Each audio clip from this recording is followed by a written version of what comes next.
বলবা মা? শুন না, বলো না। আমার না নীলাকে অনেক ভালো লাগে।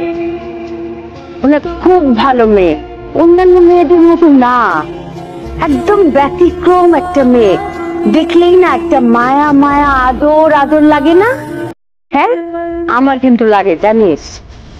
সেই জন্য আমি একটা জিনিস চিন্তা করলাম। কি? বলবো? বলো।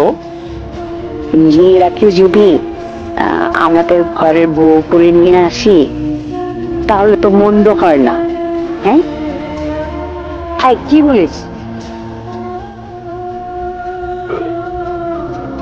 নীলা, আচ্ছা, তোমার বাবুকে আমি আসছি। আমার আপনার সাথে একটু কথা ছিল। অবশ্যই বলো, কিছু হয়েছে? আমি আপনাকে একটু মা বলে রাখি। অবশ্যই ডাকবে, আমি তো তোমার মাই। কি হয়েছে? আমরা বাসা ছেড়ে চলে যাচ্ছি। কেন?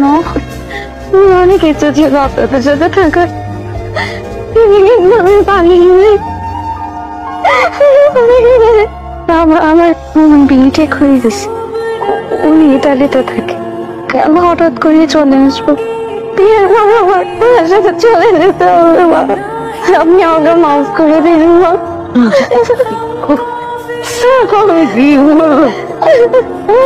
বাকিটা চিঠি পাচ্ছে। আমি হলাম এই জগতের একমাত্র অসহায় মানুষ, যেখানে আমার নিজের ইচ্ছা বলে কিছু নাই। আমার বাবা 10 বছর ধরে অসুস্থ। বাবার চিকিৎসা টাকা আমাদের ছিল না। তখন দেবদূত হয়ে একজন মানুষ এগিয়ে আসে আমার বাবার চিকিৎসা করার জন্য। শর্ত, আমাকে বিয়ে করার। তার সাথে আমার বয়সের পার্থক্য 30 বছরের। শর্তে রাজি হলে কেবল আমার বাবার ব্যয়বহুল চিকিৎসার ব্যয়ভার মিলবে।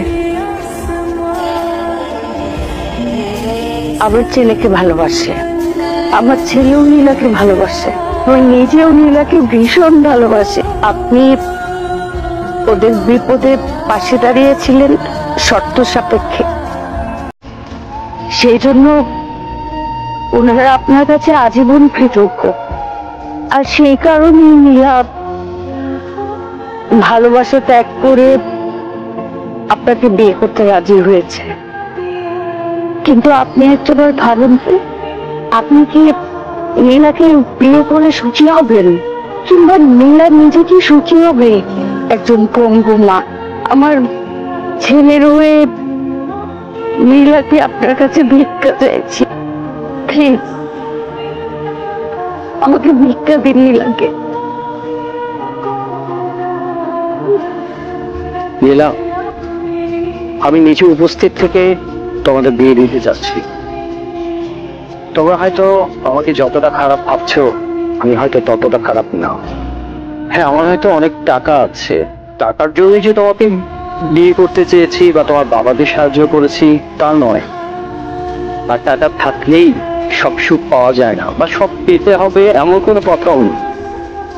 তোমরা ভালো থাকো, সুখী হবে।